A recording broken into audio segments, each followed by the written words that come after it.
Hello, hello, I'm Kads, and welcome back to the free-to-play review. So today's topic is going to be the latest iteration of the summon pool, specifically the Dwarves summon pool, which honestly can be fairly underwhelming depending upon how long you've played the game and how many of these champions that you do have. But we do have a rare occasion where it is a headline champion featuring one of the faction unity champions, but it's also at the slightly lower price tag of 35 fragments per summon, but there's a little bit of a trade for that we'll get into a bit later. But yeah, Admiral Black Tusk, who's pretty interesting. Quickly run through his kit. He has a stun on the A1. He has a full cleanse and an ally attack here, which is kind of nice, or I guess unique, I should say. A cleanse with an ally attack. I think maybe the only thing similar is like a Grando Patrick, who has a similar thing. But here, then he also has a buff strip on the enemy, places a stun on them for 2 turns, and then it will also fill his turn meter by 50%, and it'll gain more turn meter for each buff removed by the target. So this could be a substantial amount of turn meter, could be an extra turn, depending on how many buffs they have. And we are in a very, very buff heavy meta. But yeah, with one faction ally, one dwarf faction ally, the buff removal and the stun cannot be resisted, so you don't need accuracy to strip the target and stun them for 2 turns. With 2 faction allies, it will reset the cooldown of this ability, which is only on a 3-turn cooldown, but nonetheless, it would reset it if the enemy is killed while under the stun that he places. So again, that could be pretty synergistic. You can go chain stun people potentially if you are killing the target who is stunned. And then if you have a full team, 3 other faction allies that are dwarves, then it will be double damage to the target under the stun placed by this guy, which could be absolutely disturbing. So 100% more damage to the person who's under the stun, which could be devastating. So here on the passive, allies will counterattack whenever they lose 10% or more of their max HP from a single hit, which is a very, very low threshold to hit. And that is just 100% chance it looks like they will just counterattack. With one faction ally, his passive expands to also say that if your allies place any form of CC more or less, then they get a turn meter fill of 20%, which again could be substantial, helping your team get ahead of the enemy team whilst also controlling the enemy. With 2 faction allies, whenever an ally is attacked, it has a 50% chance of placing decreased resistance and decreased speed on the attacker for 1 turn. If your ally is under block damage, unkillable, ally protection, or stone skin, this increases to 100% chance. I'm not sure how useful this is. This definitely seems like a polymorph magnet in terms of placing debuffs on the attackers, but we'll see if that comes to pass. And then 3 faction allies, it will start the round with a stone skin buff for 1 turn across the entire team, which is absolutely disgusting. Everyone knows by now, or should know, my feelings towards stone skin. I absolutely hate it with a passion, so this is just gross. But nonetheless, without having stone skin on the individual champions, if you have a full team of dwarves, which is not that strong in the current meta, thankfully, but if you did have a full team of dwarves, you can start the entire team, or start the entire round off, arena fight comes to mind here, with a stone skin buff on all allies, which is absolutely ridiculous. Then the combo aura here, accuracy on all battles, and then speed only for dwarves, which is honestly very powerful for, if you were to run the full stone skin team type of concept. So as potentially amazing as he is, I do think the dwarves just don't have enough firepower in the current meta. In terms of arena, of course, that's where the most applications of the stone skin would be used.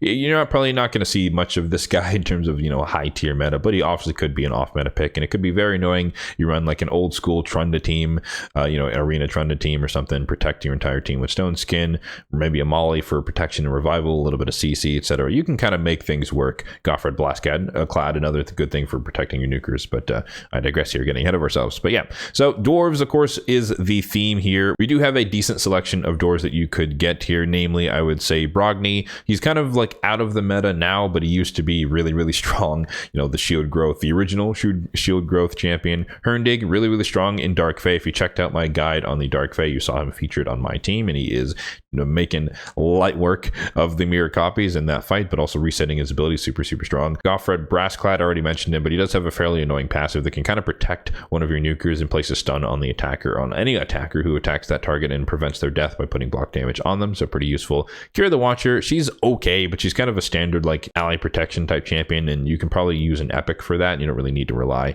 on her. But she is a Lady Mikage legendary, but I'd probably recommend you fuse her instead of trying to get her from from a summon pool. That's just my 2 cents. Samara Gemcursed, of course, can somewhat solo Bommel from what I've heard. I've not really seen or built that team myself or anything like that, but it is nonetheless something he's capable of doing. And then Maulie Tankard, of course, one of my goals, trying to get Maulie on my account for the past few years for Hydra Clan Boss specifically, but also maybe a little bit of utility in the arena as well. And then for the epics, leaves a lot to be desired, but some good mentions here. Geomancer, of course, regarded as one of the best epics in the game by a lot of people. And then Morag Bronzelock, one of the best epic ally attackers / DPSs in the game. And then Rockbreaker, honorable mention, really useful in the Cursed City AoE provoke. I run him in a Frost set, so he has 2 chances to CC with the provoke on his ability, and then the Frost or the Freeze when they hit him. And then Fodbor the Bard, honorable mention, because he is useful in the Cursed City as well. AoE decreased defense, granted on a 4-turn cooldown. Now, as I hinted at earlier, there is a bit of a trade-off, and that trade-off is that there's only one source of a air quotes free summon in that case, and that would be from the Sand Devil tournament going on right now, the Turn Attack tournament. And in rare fashion, I will actually be going for this one. We just wrapped up the Cascades Pursuit with the Hero's Path, so I am free to use my energy however I see fit, and my intent is to try and go all the way out there to the 6300 to claim the free summon, because as I hinted at earlier, I would like a shot at getting a Maulie Tankard. Now, of course, to date, I've already gotten 2 legendaries from the summon pool, so I do not expect to get a third. That is probably unlikely, especially given that this is effectively a Sacred Shard, a 6% chance to get a legendary anyone on the table, and of course the most likely outcome if you were to get a legendary is the headline champion, but this is definitely usurped by the 94% chance to get an epic, which is the most likely outcome. But nonetheless, it's definitely been a while since I've participated in a summon pool, but just because a lot of them don't have champions, or have champions that I already have, or feature someone that's not really high up on my list and thus is not worth my resources. But in this case, we're going to be burning a lot of gems over the next day or so. So we're going to try and max out the Sand Devil tournament, and I'll definitely hold on to the summon until the champion chase, presumably this weekend. We don't really know. We don't have any info, at least at the time of this recording. I don't have any info about what that will be. I honestly could see it being a 2x primals, but man, right before the fusion, that would make sense to me.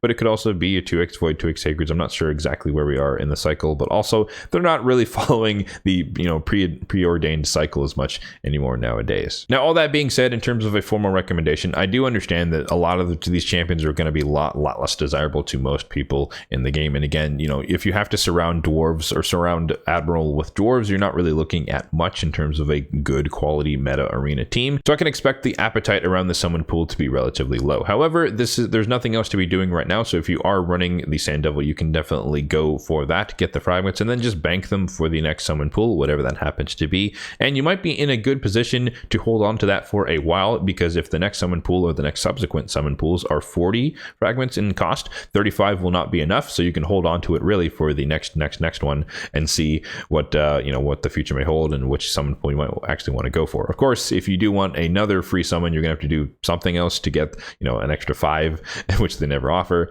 But you'll have to consider that in the future. But nonetheless, you'll have 35 in the future if you do want to go that route. So there you have it. That's going to do it for the free-to-play review of the latest iteration of the summon pool, specifically the Dwarves summon pool. And yeah, we're kind of coming to the end of the faction unity champions. I think we just have Shadowkin left, and we have Sylvan Watchers. So my prediction sometime last year was that the last faction unity champion was going to be released before the last faction in the game, which we still don't know. We'd have really no info on, but it's looking like they're going to finish all of the faction unity champions before they release the last faction. I'm not really sure what the plan is there, especially if they're, talking about, a new advanced or whatever you want to call it, supreme faction wars coming sometime this year, maybe. I'm not really sure what the plan is, but I would expect that we want the new faction before that release, just to have completeness and make people not have to chase Lydia while also chasing something else in super faction wars or whatever that might be. But I digress here. Let me know in the comment section down below if you are going for this particular iteration of the summon pool. Again, I do think it's relatively low appetite, but